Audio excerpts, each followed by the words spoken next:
weather. Dr. Young is joining us from California, so we know the weather out there is spring all the time, as she said earlier.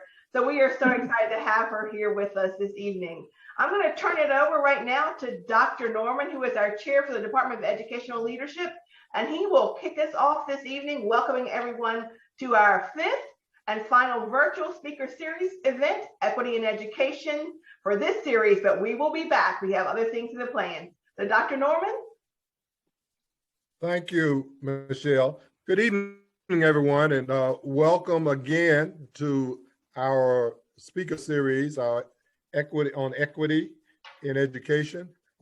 We are extremely excited, and we've been extremely blessed, I think, to have had such great speakers, presenters to share with you all over the course of the last few months. We're looking forward to continue to do this in the months, coming years, because we've discovered that through the virtual format, we can reach a lot more people than we could if we had to travel around to conventions and things like that to get high-powered people like Dr. Young to come and present for us. So again, I want to thank you for taking time out of your schedule, because I know that all of you all are busy, and this is a busy time for most educators because the year is winding down.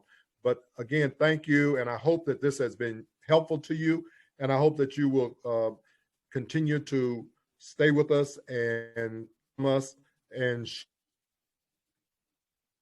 share what we're doing with your friends and colleagues. Thank you again. Thank you, Dr. Norman. We greatly appreciate those words of encouragement and inspiration, and we are definitely excited to continue on with this series and are truly appreciative of all the people who have joined us this evening and all the other times. I think Dr. Walter's online, so we'll ask Dr. Walter if you want to say a few words of welcome. Thank you. It is a pleasure to be online again with you all. As Dr. Norman has already said, this is a great opportunity for us to come together in a collegial way to discuss, especially in a time like this with so much going on in our communities and so many different conversations around race and equity. This is the perfect time to have the educational discussion as to how we get better and what we are doing in our communities to make sure that tomorrow looks different than yesterday.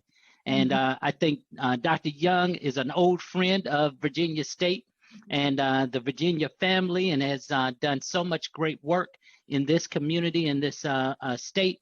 It is only befitting that we close out this great year of conversation around equity with her, and especially with her heritage and understanding of the state.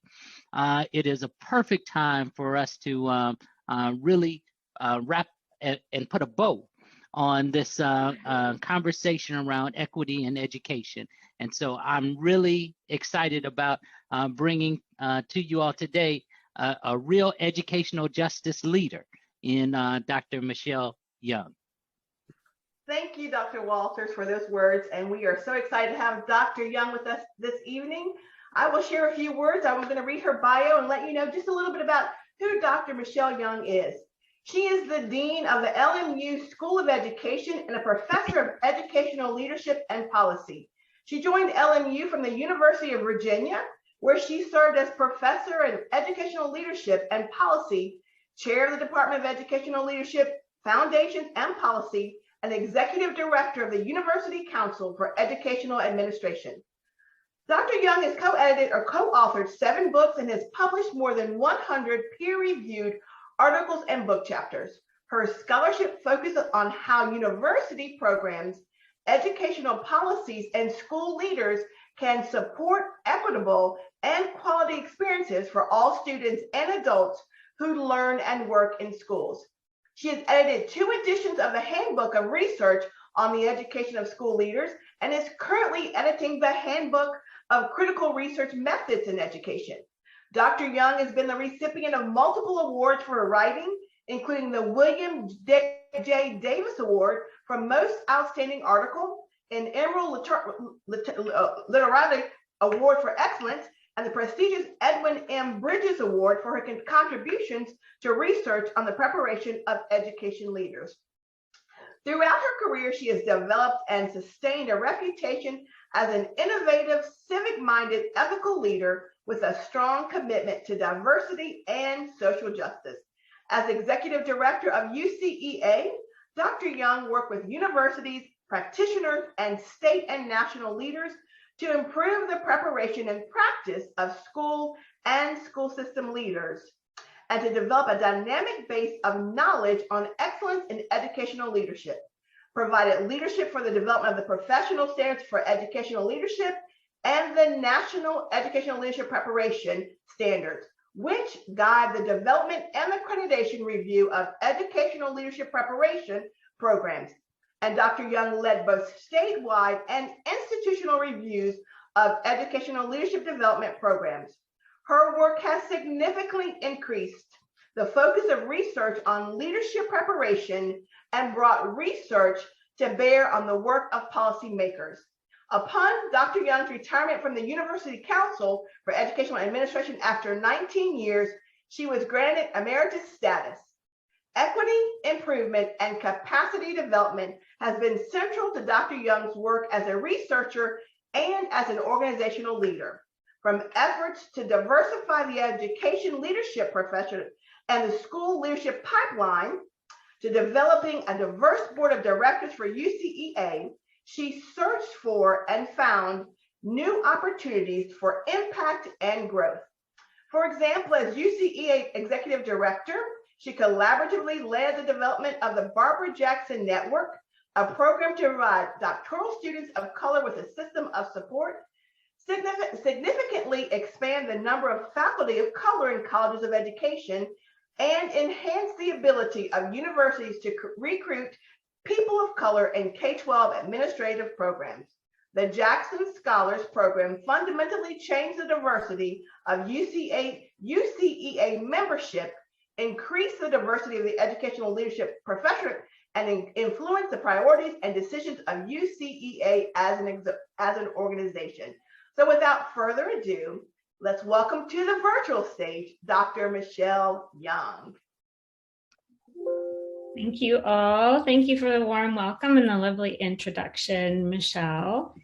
If you would pull up my PowerPoint, that would be wonderful. Thank you. I want to thank my good colleagues at Virginia State, in particular, the team who brought me here tonight, which includes Dr. James Norman, Dr. Melissa Johnson, Dr. Pascal Barreau, Dean Willis Walter, my good friend, and Michelle Hairston. It is really wonderful to have the opportunity to be with you all this evening. I was reflecting over the weekend, the last time that I physically visited your beautiful campus. And I believe it was December 2019, just prior to the pandemic's arrival in the US. And it was one of the last face-to-face professional meetings that I attended. Clearly, much has happened since that convening. We've experienced the loss of loved ones. We have not yet emerged from a global pandemic. Our country is experiencing a historic economic crisis that has left growing numbers of women, men, children homeless and hungry. Here in Los Angeles, that's particularly palpably evident. Immeasurable racially motivated acts of hate and violence have spanned from violent assaults and property damage to hate speech, bullying, harassment, and brutal murders, including the deaths of Tony McDade, Nina Pop, Breonna Taylor, Dante Wright, and countless others.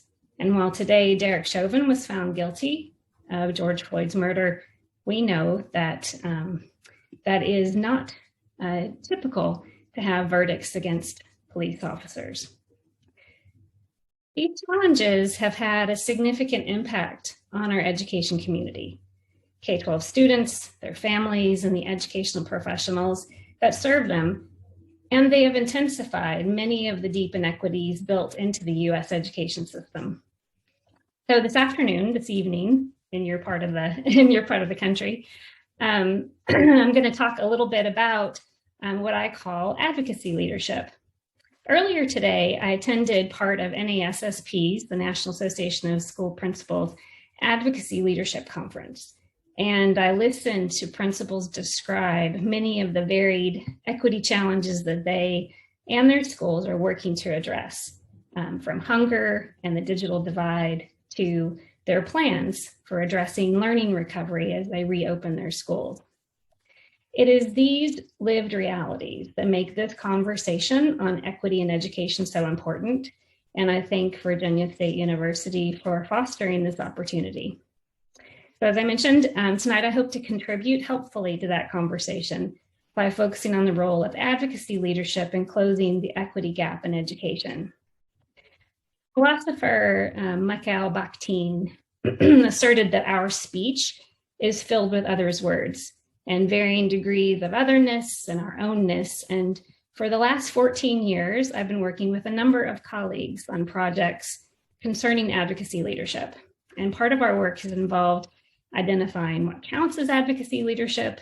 When I was a professor at the University of Virginia, I taught courses on advocacy leadership, and many of my students helped me to understand it better. Part of our work is focused on understanding the knowledge and the skills that advocacy leaders require. And part of our work has involved understanding how best to develop such knowledge and skills. So the thinking and the words that I'm sharing with you tonight have been shaped by a combination of my own research and development, as well as the many ideas of my colleagues and other writers and scholars. Some of those I will mention in my talk, and others are written in the document, which I'm happy to share with you. Next slide, please. I wonder how many of you remember this Newsweek cover image. This image came out in 2010 during the early years of President Obama's term under Secretary Arne Duncan's rollout of the infamous Race to the Top. However, the education sphere had been shifting for years. The shift started well before Race to the Top, even before the Bush administration's No Child Left Behind, and likely even before the Reagan administration's Nation at Risk. What we've seen is a growing emphasis on reforms that essentially deprofessionalize education, that involve scripted curricula, few opportunities for creativity, abundant testing, greater surveillance, increased class sizes, etc.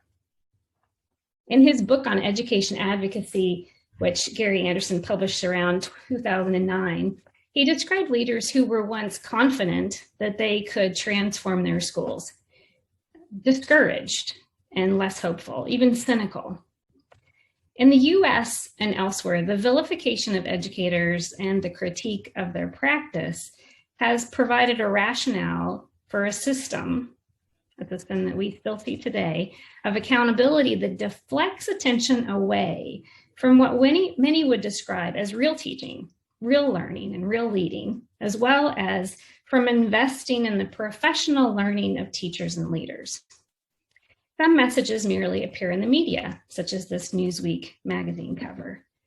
Other messages are embedded in education policy, such as the currently contested state testing requirements from the federal government, the required school improvement paths that were identified under the US Race to the Top initiative, which, as you may recall, limited to 25% the low-performing schools that could engage in whole school reform. The rest of the 75% were required to reconstitute, to fire all of their teachers or fire their leader. Today, in his remarks to leaders attending NASSP's advocacy conference, U.S. Secretary of Education Miguel Cardona emphasized how important it is that we educators take back the narrative. This is essential, but it's also really difficult. Although significant effort has been put towards demonstrating the importance and impact of quality teaching and quality leadership, educators have continued to be demonized and framed as disposable. Even this year, when educators pivoted quickly to online instruction, when many doubled their teaching and preparation loads, and when countless school leaders and staff members extended themselves for their school communities, organizing the distribution of school materials, technology, PPE, and meals planned for different eventualities, including the safe return to school. Even this year, one is more likely to read about how schools and leaders are falling short than how they are trusted and valued community members. Next slide. Oops. So can you go back a slide? There we go. Thanks. The cynicism that many educators feel is related to a variety of factors. One reason is that educators feel cynicism is related to the unreasonable demands that are often placed on education by policy leaders. The current churn of policy changes and disinvestment in education makes sustaining good schools and improving struggling schools more difficult. Teachers, principals, and many parents find that their expectations for schools and what they think of as good teaching clash with demands for accountability. And in many states, accountability has been implemented in a way that is punitive and even humiliating. It's almost like an angry mob searching for a scapegoat. Schools alone neither cause nor can cure the problems that society faces, and educators are not the enemy. Too often, criticisms of K-12 schools fail to consider the complexity of society and the influence of multiple factors on student learning and achievement. And this last year has brought into high relief the number of factors that act together to create almost like a grid of inequity. Next slide, please. Thanks. Americans now have a nearly impotent welfare state that asks education institutions to redress social problems that they cannot possibly solve on their own. And this creates an impossible dilemma for schooling, particularly in a country with such high levels of inequality. Schools cannot undo decades of social inequality, disinvestment, bias, and residential segregation alone. To ask schools to take on this task in isolation and then blame them when they fail is to ensure a workforce that is both burned out and demoralized. A second reason that leaders are in particular feeling somewhat cynical is that while their level of responsibility for student learning has increased, they actually exercise leadership over less. Decisions about curriculum, resources, and even who is hired to teach in one school are often less and less likely to be made by a building level leader. Furthermore, in a growing number of schools, many functions such as cafeteria, maintenance, janitorial, transportation, and security systems services have been outsourced to the private sector. Private firms are also used for school public relations and recruiting students and educators. Third reason that many educators are feeling a bit cynical is that they are being asked to legitimate the education experiences that they're providing, the testing that's required, the policy decisions that are made in some office where they're not involved in the conversation, and the resources that they have available, regardless of their influence on these factors or their agreement with them. Principals serving in affluent communities, for example, are expected to project normalcy regarding the provision of resource-rich education primarily to white and economically secure communities, while other principals are charged with legitimating the normalcy of resource-poor education to children largely poor and from non-white families. Next slide, please. We live in a world where it is sometimes difficult to tell the difference between rhetoric and reality, between what is fact and what is fiction. For years, we've lived in a version of reality where 5% of the lowest performing schools have been used to define essentially the universe of K-12 schooling in the US, and in particular, public education, and where federal and many state governments have wildly, publicly, and repeatedly overstated the percentage of schools labeled as failing, and where educators continue to be framed either as heroes that raise up all students despite tremendous odds, or as craven failures. And as you know, rhetoric can be very powerful, and reality can be constructed, particularly if you have sufficient resources. The pictures that are painted by critics, tweeted and retweeted, repeated in speeches, blogs, and other forms of media, continuously construct and reconstruct educational problems, crises, enemies, as well as leaders as saviors, creating a succession of threats and reassurances.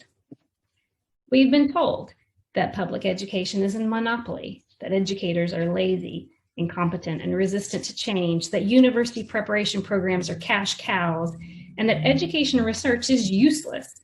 Many critical scholars have charted these waters for us. They've given names to the causal stories, the political spectacles, and many of the neoliberal education policies. And they've also pointed out that this strategy is not new.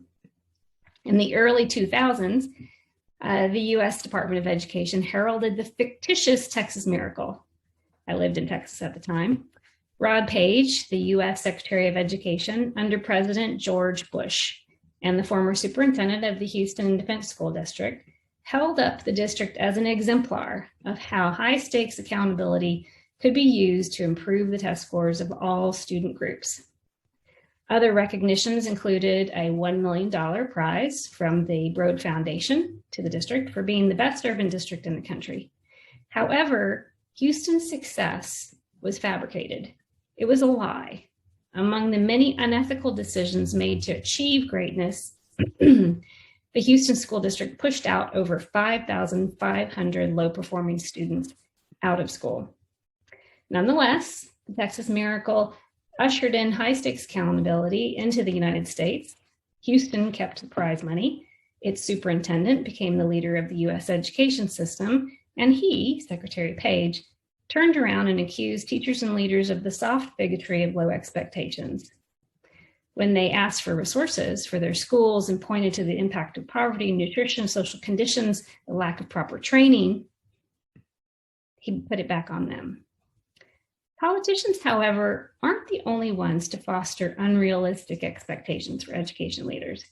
Even some very well-meaning conceptions of social justice leadership assert that principals can overcome educational injustices given currently available school resources. As David DeMatthews and his colleagues point out, however, this assumption is highly problematic because principals, number one, confront budgetary and staffing constraints. Number two, have an ethical commitment to uphold federal, state, and district policies, even those that inadvertently produce injustice. Number three, they can be fired or removed when ignoring or refusing to implement policies, shifting attention from district priorities, or offending powerful colleagues through their activism. Four, that they must operate within district and state bureaucracies that may slow innovation and limit principal autonomy. And five, that they must collaborate with parents and community members that may hold perspectives that contradict equitable and democratic reforms or educator professional judgment based on education research. Next slide, please. Indeed, the overused image of educational leaders who on their own can make everything right for all student populations, regardless of the challenges that are put in their path, merely by sheer will and moral fortitude, does little to advance social justice practice. In light of such conditions and expectations, cynicism is understandable. In fact, it is rather remarkable that anyone chooses to work in the field of education today. Many principals have reported feeling conflicted webs of loyalties between districts, teachers, and their communities. When cynicism sets in, it can lead to withdrawal. And in the US, we've seen a fair number of early retirements and a steady increase in the percentages of leadership turnover. In fact, in some states, 50% of leaders have left their school by the third year, and 70% have left by the 5th year. So why is it that 30% choose to stay? The rationales that leaders with at least 5 or more years of experience in leadership provide for staying in education, despite the challenges they or their school communities face, often reflect a sense of optimism about making a difference that is not too unlike the optimism expressed by newly minted teachers. Importantly, they also tend to reflect an understanding that leadership and responsibility for leading is not something that resides in one single person. Shared, distributive, or collaborative leadership are certainly not new concepts, but what is fairly new is an incorporation of these models with the conceptualization of equity-oriented leadership. In fact, recent conceptualizations of inclusive, social justice, and culturally responsive school leadership argue for shared, distributive, collaborative, and community-based leadership practices. And research affirms that moving equity-oriented practice from the margin to the center is hard work, and it requires an infusion of resources. It is often ignited and sustained by a school district leader who advocates for and develops collaborative capacity. Next slide, please. Advocacy leadership is an approach to leadership that is practiced by, for, and with one school community, including students, educational professionals, parents, and community members, especially in low-income communities and those that are stratified by race, language, culture, and social class. And I use the term advocacy leadership intentionally because I and my colleagues believe that a more politicized notion of leadership is needed, one that acknowledges the responsibilities of leaders to understand and act in the best interest of their students, staff, and broader school community. However, I'm not talking about an occasional trip to visit with elected officials or members of the Department of Education.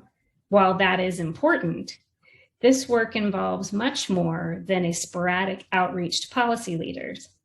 Advocacy leadership is human-centered, proactive, collaborative approach to fostering equity and excellence. Next slide, please. So from recent scholarship on leadership, advocacy, and activism, a number of competencies can be identified. The first is this one. Advocacy leaders are dedicated to providing an excellent and equitable education for all students. In fact, their notion of excellence is dependent upon equity. If you don't have equity, your school cannot be excellent. Second, next slide, thank you.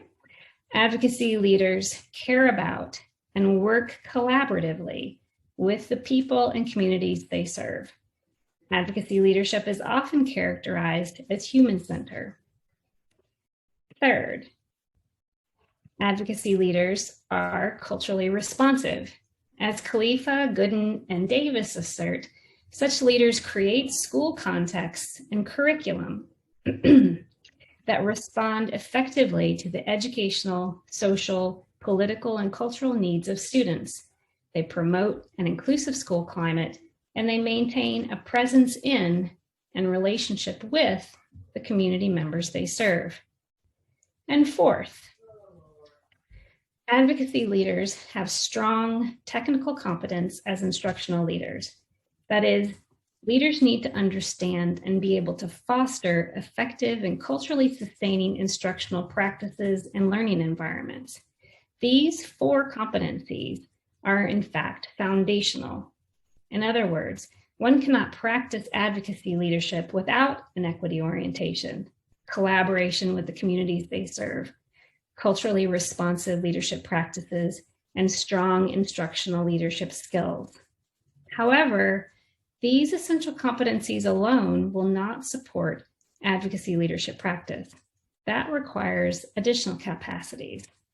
Next slide, please. As Lewis Thomas wrote, back in 1979. When you're confronted by any complex social system with things about it that you're dissatisfied and anxious to fix, unfortunately, you cannot just step in and set about fixing with much hope of helping. This is one of the sore discouragements of our time. Next slide. So where does that leave us? How do we move forward?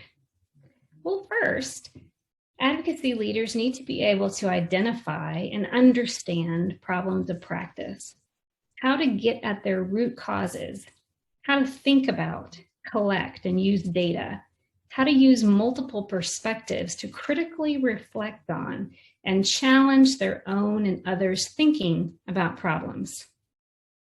Take, for example, this notion of learning loss. There's a lot of conversation about it. There's a lot of conversations about what to do about it. And there's also a conversation about flipping the script, the learning recovery. Instead of taking a deficit approach, taking a more appreciative approach on what students have actually learned, and then how do we accelerate their learning going forward to ensure that they are at or above grade level. So leaders need to be able to critically reflect on and challenge theirs and others' thinking about problems of practice that they're facing, about the symptoms, the context, the conditions, what's contributing, and potential solutions. And they need to be able to engage in a broad social analysis, but not be paralyzed with it. A good example of this can be pulled from Montgomery County Public Schools. Under the leadership of Jerry Wiest, the district's equity audit revealed the need to reallocate resources to the district. This discovery resulted from a broad socioeconomic discovery of resource allocation and its inequitable impact. Second, advocacy leaders need, we're only on capacity building, if you could back up one, Michelle. Second, advocacy leaders need to understand how to find allies with important skills, connections, and/or resources. They need to be able to build and sustain alliances and coalitions with multiple groups to leverage power and build ownership to find solutions. They need to be able to build common understanding of essential problems of practice, why those problems exist, which, by the way, is an essential part of taking back the narrative. And leaders need to be able to work collaboratively to develop a shared vision of the future and a sense of urgency in realizing that vision. Revisiting momentarily this idea of advocacy leadership as a collaborative approach to fostering equity and excellence, you can see that this bundle of competencies is really important. Being able to bring people together around a common agenda, to build collective capacity, and to ensure everyone has the information and knowledge and skills needed to make a substantive contribution. The third, advocacy leaders need to be able to work with their teams to set both short and long-term equity goals and develop strategies that enable them to work in the present as they build a foundation for a more equitable future. This includes a shared systemic theory of change. In other words, a roadmap of how they will bridge the gap between where they are and where they want to go. Fourth, advocacy leaders need to be able to see the system and think both strategically and politically about how a particular problem of practice, for example, tracking, how it fits in the system, how it is supported or reinforced by the system, and what leverage there might be within that same system to make a change. This may involve what Anderson describes as policy appropriation, wherein a leader uses existing policies or processes in ways that aren't necessarily intended, but that do enable the community then to achieve both their short and long-term equity goals. Fifth, advocacy leaders need to be able to communicate about the non-existence of silver bullets and one best systems. In a world that promotes instant gratification and demands answers yesterday. This can be challenging. However, while there are no silver bullets, there are steps and even processes that can be followed given certain circumstances or needs. For example, the equity audit process is a proven tool for uncovering patterns of inequity, which can then become the object of a root cause analysis and courageous conversations. Additionally, systems thinking can assist school communities in understanding problems of practice and the role that processes, conditions, and practices play in exacerbating the problems they want to solve. Finally, engaging in cycles of continuous improvement that include shared goals, strategies, measures, and making adjustments can enable progressive movement towards greater equity.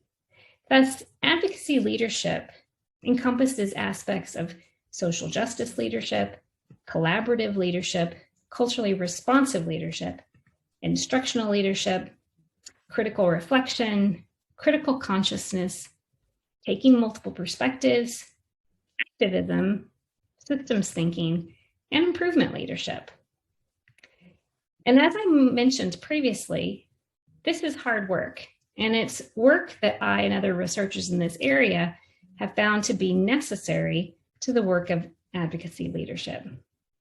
But returning for a moment to the notion of silver bullets, advocacy leadership is not a silver bullet.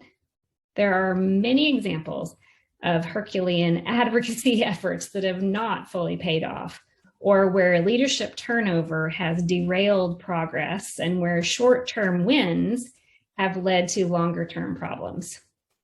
However, the evidence tilts in favor of advocacy leadership, particularly when practiced in the ways that you see here on this slide. Next slide. Interestingly, many scholars who study educational advocacy more generally have raised questions about whether or not school leaders have what it takes, or whether or not they can actually be advocates. For example, Schutz and Shirley, in their research on community organizing for education, described school and district leaders as impediments to change.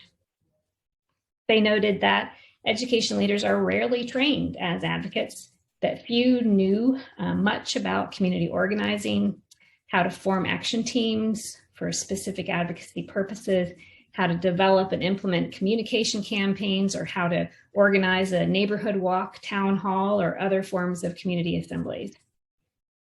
And in their research, they found that oftentimes the contrary is true, that leaders are more likely to be prepared to engage communities in controlled, top-down, unidirectional forms of leadership and engagement. Gary Anderson made a similar point, noting that one reason that advocacy leaders are relatively rare is that those of us who prepare and certify administrators have tended to provide an apolitical and an ahistorical account of school improvement and student achievement. He asserts that in the absence of leadership preparation programs that provide an analysis of the global shift in the political economy and its implications for K-12 schools, that avoids conversations about race, that many school leaders will then buy into what appears to be a logic of flexing up in an over-bureaucratized system and appropriating kind of this pragmatic logic of an entrepreneurial leader. The notion of leadership as apolitical and principals and superintendents as singularly responsible for the work of school leadership until recently was reinforced by U.S. education policy in leadership evaluation practices and in state and national leadership standards, which significantly impact the way that we prepare people within the United States. However, this is changing. Research on leadership preparation and development has already revealed a significant increase in focus on issues of shared, distributive, collaborative leadership, on community engagement, and on advocacy, equity, and social justice, using tools like equity audits, community audits, racial autobiographies, as well as case studies and readings with an explicit focus on understanding the way that oppression and prejudice operate through education and society and to what ends. This is important as even the best teachers, teacher leaders, head teachers, principals can't simply be an advocacy leader because they want to make a difference. Being an advocacy leader necessitates that kind of desire and courage, but it also requires learning and development. And the skills, knowledge, and competencies that I shared with you today are not found in the majority of ed leadership development programs, which in some US states are limited by state laws concerning the number of classes and the key concepts that can be covered through other regions' leadership development programs. It does appear, though, that we're seeing some changes, and we're moving away from this notion of a race to the bottom in terms of the requirements. Next slide. As Deborah Mary argued in 2002, we need leaders who possess a powerful educational and social vision and who have the knowledge and skills and will to act on these principles and make a significant difference. Many principals find themselves working in schools where inequities in educational opportunity and outcomes are fostered not only by district and state policies and the inequitable distribution of resources, but also by larger socioeconomic conditions. Such circumstances are the focus of those who advocate for the development of equity-oriented, social just, culturally responsive advocacy leaders. Leaders who, as David DeMatthews and his colleagues put it, recognize inequalities, engage and empower communities through problem-solving and problem-posing activities, and act strategically and dialogically to bring about equity-oriented change. Although it's not a silver bullet for achieving equity, and it's not a guaranteed cure for the cynicism many educators experience today, advocacy leadership does offer an opportunity to push through some of the cynicism, to move beyond notions of superhero leaders working in isolation, and instead to work collaboratively, critically, strategically, systematically, and courageously for greater equity and social justice. And I would just say that in my review of the Virginia State University curriculum, I feel like this is a program that is moving in this direction, and that's a good thing. Thank you.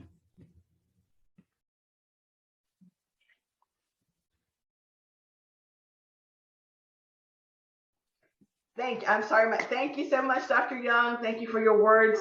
We're going to open up the floor now to anyone who may have questions. And everyone saying thanks. I'm going to read the chat room.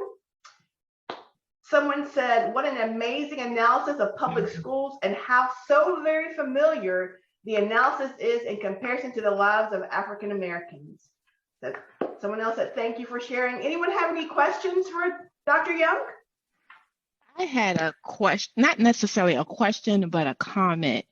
I think it was a couple of slides like early into the presentation. I don't remember the researcher, but basically I'm gonna sum it up as best way as I can, that society looks to schools and educators to find solutions to societal woes, systemic racism, equity things, but then blame educators and schools when we miss the mark or we fall short of that. And kind of leads to that that teacher burnout, that teacher or that educational leader burnout, because it's almost a catch-22. I'm doing the best that I can with what I have, but what I'm doing is not good enough because of its the societal woes are so ingrained, or they're so deep that we haven't even scraped the surface of it. So I just thought that was just that person actually put into words what I sometimes have felt as an educator for 25 years. So yeah, I thought that to me was, I don't want to say refreshing, but kind of like validating sometimes of how I know I felt as a teacher and also as a building level administrator. Yeah, it was that's one of the things that this Secretary Cardona also talked a little bit about earlier today in his comments at the NASSP Advocacy Conference. How, as a society, we have really placed a lot of pressure on the public school system to essentially solve all of society's more kind of social oriented kind of welfare issues, you know, whether it's a health system or almost solving the problem of homelessness, feeding families and communities. And this has come up a lot now during the pandemic, when people are seeing that it's very difficult to continue to provide those services when you are in the midst of a pandemic. Here in the Los Angeles community, just to give you an example, there were such long lines at food pantries here in Los Angeles, and the number of homeless families really grew pretty astonishingly. The school system started in more than a food pantry. It was providing food meals for entire families. It was turning, though, to the state for resources to assist in this work, and was not provided anything. It ended up having to do fundraising to be able to continue this practice. And the school district figured out how to do it, but the school district shouldn't have to figure out how to do that on their own. The idea that we turn to education over and over again to be kind of the saviors is unfair, particularly since so many schools and districts are so under-resourced. Yeah, excellent. Thank you. Someone said, thank you for sharing your expertise and for your real discussion about equity and recent issues. And we really do appreciate that. There's a question. So here's the next question. It says, in your research, what have been some ideas about connecting to the Black community where schools serve predominantly African-American communities? Have you run across schools trying hard to make connections with communities? And if so, what have they done? I would direct you to the work of Muhammad Khalifa, who has done a lot of work with Black principals and Black communities. And he really addresses head on this question. And in particular, in his model of culturally responsive school leadership, he's got a really fantastic book that came out about 2 years ago that highlights the work of leaders in communities. And one of the biggest findings in that regard is working with families, working with the community partners, and student voice. And it kind of gets back to that notion of that leadership is not something that you do in isolation. It is something that you do with and for. And so you don't speak for somebody, you are in service to your community, and therefore you must be working with them. Another resource I would refer you to is Terrence Greene. He is a professor at the University of Texas, Austin, and he has built this really wonderful tool called a community audit.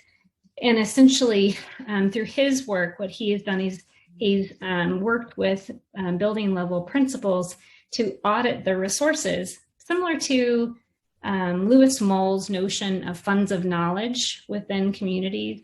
But it's a really wonderful way to move away from a deficit perspective and to really consider the families and communities of all of your students as significant and rich resources, and how those resources can be brought into the school as part of the curriculum, as part of the pedagogy. Okay, thank you. The person also said, I couldn't help but think about African Americans, as you mentioned, that one or two lower achieving schools or districts often come to define all public schools broadly. Instead of redefining achievement gap or taking a closer look at it, society creates and administers band-aids, much like what happens in poor minority African American communities. We see analogies are similar. We see only images of lack of some of these communities, never the real big picture. Yeah, yeah. And I think that comes back to this, to Secretary Cardona's call to us to really redefine education. I was involved a number of years ago in a project that was looking at schools that were successful despite the odds. And the stories that came out of that project were really extraordinary. And you got to wonder, like, why isn't it those stories of leaders and their communities and their wonderful teachers and their wonderful parents and their wonderful students that create the image of what can be and what our education system is all about, instead of the stories of that are so much more often in the press of when things are not going well. So as on our thank you. So on our call this evening, we've got people who are principals, assistant principals, we have professors, we have superintendents, assistant superintendents, teachers. What would be something that you would say as we talk about advocacy leadership?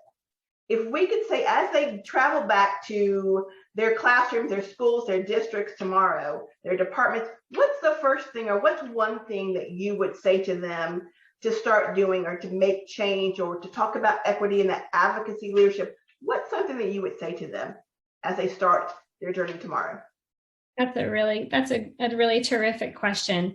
I would say that one of the first things is really to build that kind of community engagement. And if you've got that covered, fantastic. But I think, even myself as a dean, that is the thing that I'm working on here at LMU, is how do we all get in the same room and of the same mindset, where we know that this is what we're working on and we're all speaking the same language about what it is that we're working towards. Because until that happens, it makes it really difficult to get purchase on our goals that we're trying to achieve. So I would say that building that collaboration is probably number one. Bringing in the stakeholders would be number two. So remembering that the work that you're doing here with your colleagues in your school is being done on kids. And so whatever it is that we're doing with these wonderful, precious young people should involve their voices and the voices of their families and their communities. So we definitely can't do it without the families and communities, and we shouldn't try to. Instead, we should be trying to figure out how we can do it in a way that is collaborative and engaged. I think that the next thing that I would suggest, Michelle, is to look even beyond the families of kiddos too, and think about what are the community organizations in this area that hold the same kind of values or similar values to us who we could engage with. Is there a United Way in the area? Are there other types of nonprofits or businesses who want to support our students, who believe in our public education system, who understand some of the problems that we are trying to address and who want to stand with us? Work with them, build that kind of collective capacity with them, include them in some kind of a school advisory team so that you can have an easy access and know what's happening and what community leaders and citizens are thinking about. So those would be a couple of things that I would start with first. Well, we thank you. We're at 7:26. Any questions from anyone else from out in virtual land? Any other questions or any comments for Dr. Young?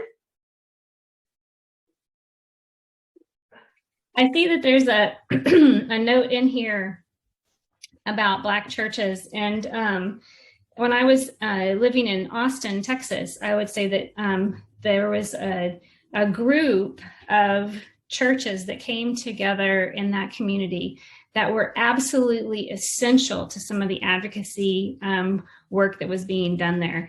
They essentially held some of our civic leaders accountable for the decisions that they said that they were going to make. They would invite them consistently to come and talk. When elections were happening, there were panels. So it was just a very engaged organization. And it is definitely the kind of organization that a leader who is equity oriented should cultivate to be part of their team. That's a great idea. Thank you, Mr. Faison, for putting that comment in there. So awesome. Thank you. Dr. Young, we want to thank you for taking your time, your evening from California. Send some sunshine over our way, some warm, sunny weather to Virginia. So we want to thank you for sharing your expertise, your knowledge, and really giving us content to be very thought-provoking. And as we go back to our prospective positions tomorrow, we will take everything you said and share it with us and really look at our practice so that we can truly make decisions that are equitable for our students and for all students. So thank you for this evening. I will turn it over to Dr. Walter, who will give us some final words this evening. Well, thank you. I first want to thank everyone that participated today in the conversation, but I especially want to thank Chesterfield's very own superintendent, who has not only joined us on this particular equity conversation, but has been on several of the conversations, and him and some of his board members, I want to say, are continuing these kinds of conversations in the community, and that's exactly what we need. Dr. Doherty, was there anything that you want to say before I close this out? Is he still on? No, he's not. Looks like he has left us. Yeah. Well, I do want to say thank you to him and to many of his other colleagues that he has invited. We've had these conversations for now, what, 3 months? Yeah. It's been 3 months. Yeah. And I think we started out really talking about knowing yourself and what it means to be a good educator. And I think this is the exact trajectory that one needs to take in order to be an advocate for educational justice, an advocate for children. And that is to first kind of know yourself, understand where you came from, understand the dilemmas and situations that brought you to the field. Then understanding trauma, and that everybody does not necessarily respond to trauma in the same way. And then understanding that culturally responsive pedagogy, culturally responsive leadership can really help in bridging the gap between the haves and the have-nots, those that are familiar and are happy with where they are. And ultimately, that gets you to being a good advocate for children, a good advocate for change, a good advocate for equity. But I would be remiss if I did not say that alone will bring about the change. It's really about your allies that you build in this conversation as well. And Dr. Young has been a fantastic ally for this kind of truth, and brings the conversation to a much larger level, and allows us now, even with her leaving us in the state and matriculating on to brighter and sunnier days in California, I think it is still shows that she can be an ally in this fight here in our region, in the South, where so many of these concerns are still so evident. And so I thank you, Dr. Young, for all that you have done. I thank each and every one of you for continuing the good fight, and for you listening in and hopefully finding even more allies in this conversation as we really fight for educational justice for all children and making sure that the playing field is equal and that we don't blame our educators, that we support our educators in a new and more improved way so that we can all lift up our communities in the way that they should be. And so I thank everyone for coming, and I really appreciate everything that you shared with us, Dr. Young. Thank you so much. Thank you so much, Dr. Walter. And we're going to have our breakout sessions now. So anyone who wants to stay, we're going to have about 20-minute discussion. We're going to break you into a breakout sessions. And we want you to talk about what you've heard this evening and how you as an individual in your position and your school division, how can you continue to promote advocacy leadership? What are you doing? How far are you along in that whole process? And what impact can advocacy leadership have in your school, in your classroom, in your school district, or in your community? So we're going to give you about 20 minutes to talk with one another, and then we'll bring you back together about 7:55. And so Dr. Johnson is going to break us into our breakout groups, and we look forward to hearing you at 7:55. And once again, thank you, Dr. Young, for an amazing evening. Thank you. Good night, everybody. Good night.